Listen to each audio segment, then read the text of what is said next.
Hi friends, welcome to BB multi creativity Tamil. இந்த வீடியோவில் 4 அமேசிங்கான ரீயூஸ் ஐடியாஸ் தான் பார்க்க போகிறோம். அதுக்கு முன்னாடி நம்மளோட சேனலை சப்ஸ்கிரைப் பண்ணலைன்னா ப்ளீஸ் சப்ஸ்கிரைப் பண்ணிக்கோங்க. லைக் பண்ணுங்கள், ப்ளீஸ் சப்போர்ட் பண்ணுங்கள். வீடியோ ஸ்கிப் பண்ணாமல் ஃபுல்லாக பாருங்கள். டிப் நம்பர் 1க்காக இந்த மாதிரி பெரிய மூடி ஒன்று சின்ன மூடி ஒன்று எடுத்திருக்கேன். இப்போ இந்த மூடியில் நான் மார்க் பண்ணுற மாதிரி இந்த மார்க்கரை வச்சு மார்க் பண்ணிக்கோங்க.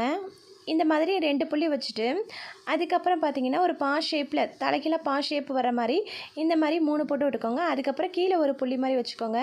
இப்போ கத்தி நல்லா ஹீட் பண்ணிவிட்டு இந்த மாதிரி 2 ஓட்டை நமக்கு தேவை. அதுக்கப்புறம் இந்த பா ஷேப்பில் போட்டோம்ல அதுலேயும் இந்த மாதிரி அதுக்கு அந்த மார்க்கருக்கு மேலேயே நம்ம கத்தியை வச்சு நம்ம எடுத்து விட்டுக்குருவோம்.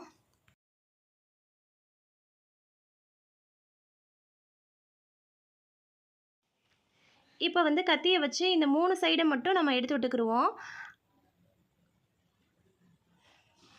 அதுக்கப்புறம் நம்ம விரலால் இப்படி லைட்டாக அழுத்தினோம்னா நமக்கு ஒரு ஹேங்கர் மாதிரி கிடைக்கும். அதே மாதிரி இந்த 2த்தையும் எடுத்து விட்டுக்கோங்க.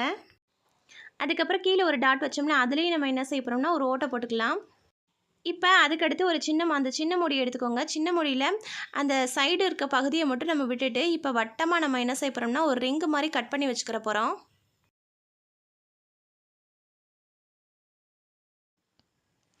இப்போ இந்த மாதிரி கட் பண்ணியாச்சு. இப்போ அந்த மேலே இருக்க அந்த இது மட்டும் நமக்கு தேவையில்லை. இந்த ரிங்கு மாதிரி இருக்கிறது மட்டும்தான் நமக்கு தேவை. இப்போ இது இன்னும் ஸ்ட்ராங்காக இருக்கிறதுக்காண்டி நான் என்ன செய்ய போகிறேன்னா டேப்பை நல்லா சுற்றி விட்டுக்கிற போகிறேன்.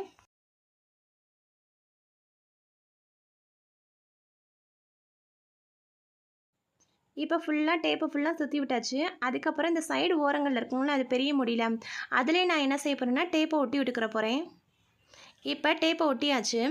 இப்போ என்ன செய்ய போகிறோம்னா ஒரு நூல் எடுத்து இந்த ஓட்டையிலேருந்தும் அதுக்கப்புறம் இந்த வளையம் எடுத்து வச்சோம்னா இந்த வளையத்துலேருந்து நம்ம ஒரு கயிறை வச்சு நல்லா ஸ்ட்ராங்காக கட்டி விட்டுக்கலாம்.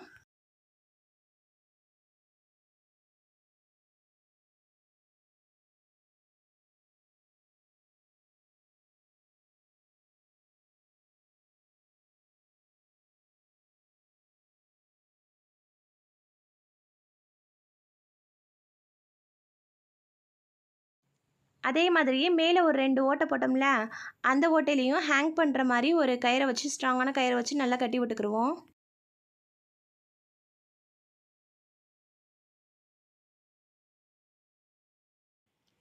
இப்போ நமக்கு தேவையான ஆர்கனைசர் ரெடி ஆயிடுச்சு. இப்போ இதை நான் செவத்தில் தொங்க விட்டு காட்டுறேன். இதை நம்ம எதுக்கு யூஸ் பண்ண போகிறோம்னா ஒரு ஹேங்கராக தான் யூஸ் பண்ண போகிறோம். இங்கே பார்த்தீங்கன்னா மேலே ஒரு 3 பா ஷேப்பில் போட்டிருந்தோம்ல அதில் நம்ம கீ செயின் ஹோல்டராக தான் யூஸ் பண்ண போகிறோம். கீழே பார்த்தீங்கன்னா ஒரு ரிங் மாதிரி போட்டிருக்கோம்ல அதில் நம்ம டவல் தான் வச்சுக்கிற போகிறோம். டிப் நம்பர் 2க்காக இந்த மாதிரி பழைய உடஞ்ச குடத்தை எடுத்திருக்கேன். இந்த குடம் பார்த்தீங்கன்னா பாதி வரைக்கும் ரொம்ப டேமேஜாக இருக்குது. ஆனால் கீழே பார்த்தீங்கன்னா ரொம்பவே ஸ்ட்ராங்காக இருக்குது. ஸோ என்ன செய்ய போகிறேன்னா இந்த பழைய குடத்தை பாதி வரைக்கும் நம்ம என்ன செய்ய போகிறோம் இந்த விரல் வச்சுருக்க இடத்துல வரைக்கும் மட்டும் நம்ம என்ன செய்ய போகிறோம்னா கட் பண்ணி எடுத்துக்கிடுவோம். அந்த வெளுத்து போன பகுதியை மட்டும் நம்ம கட் பண்ணி கீழே தூர போட்டுருவோம்.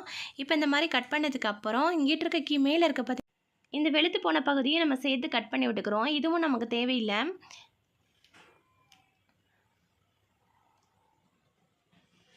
இப்போ பார்த்தீங்கன்னா ரவுண்டாக கட் பண்ணியாச்சு.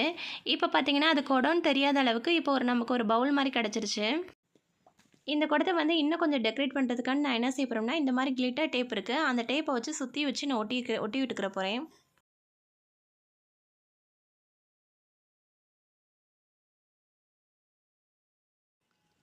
அந்த குடத்தோட வெளுத்து போன பகுதியெலாம் தெரியாத அளவுக்கு இப்போ அந்த கிளிட்டர் டேப்பை வச்சு நல்லா சுற்றி விட்டுக்கிற போகிறேன்.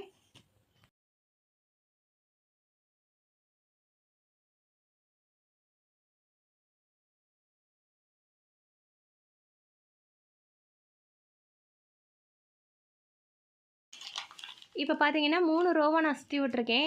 இப்போ அந்த குடம்னு தெரியாத அளவுக்கு ஒரு பவுல் மாதிரி நமக்கு கிடச்சிருச்சு.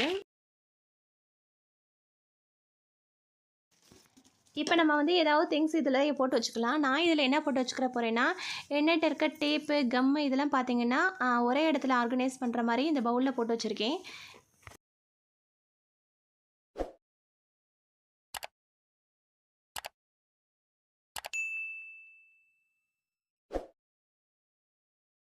டிப் நம்பர் 3 என்னட்ட இருக்க இந்த மாதிரி பழைய பூந்தொட்டியை வந்து நான் எடுத்திருக்கேன். இது பார்த்திங்கன்னா 2 பக்கமும் பார்த்திங்கன்னா உடஞ்சி போயிருக்கு. இப்போ கீழே இருக்க பகுதி வந்து ஸ்ட்ராங்காக இருக்கனால இந்த கீழ் பகுதியை மட்டும் நம்ம விட்டுட்டு மீதி இருக்கிறது ஃபுல்லாக கட் பண்ணி கீழே தூர போட்டுருவோம்.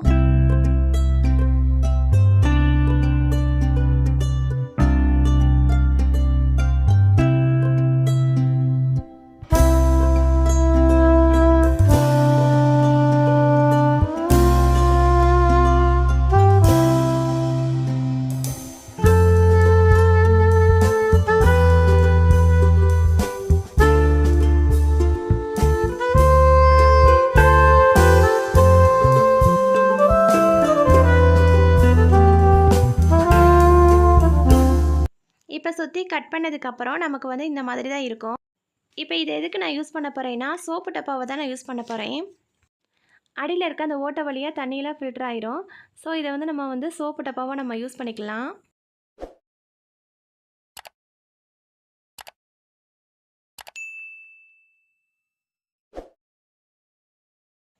டிப் நம்பர் 4 இந்த மாதிரி டிக்டாக் பாக்ஸ் எடுத்திருக்கேன். இந்த பாக்ஸில் உள்ள மிட்டாயை மட்டும் நம்ம எடுத்து சாப்பிட்டுட்டு இந்த பாக்ஸை வந்து நம்ம அப்படியே கீழே தூக்கி போட்டுருவோம். அப்படி தூக்கி போடாமல் இந்த பாக்ஸில் வந்து நமக்கு தேவையான குட்டி குட்டி திங்ஸ்லாம் வந்து நம்ம இதில் வந்து போட்டு ஸ்டோர் பண்ணி வச்சுக்கலாம்.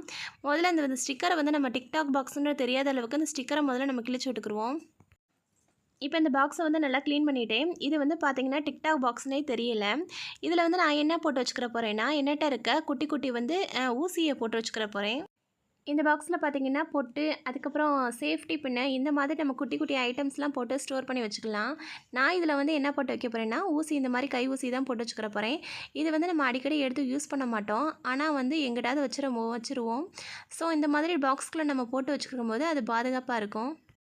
இந்த பாக்ஸ் வந்து டிரான்ஸ்பரண்ட்டாக இருக்கனால இதில் வந்து என்ன பொருள் போட்டிருக்கோன்றது நமக்கு தெரியும்.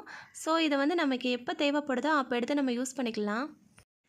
ஓகே ஃப்ரெண்ட்ஸ், இன்றைக்கி நான் அப்லோட் பண்ணியிருக்க 4 வீடியோஸுமே உங்களுக்கு பிடிச்சிருந்துச்சுன்னா ப்ளீஸ் நம்மளோட சேனலை சப்ஸ்கிரைப் பண்ணிக்கோங்க, சப்போர்ட் பண்ணுங்கள். தேங்க்ஸ் ஃபார் வாட்சிங்.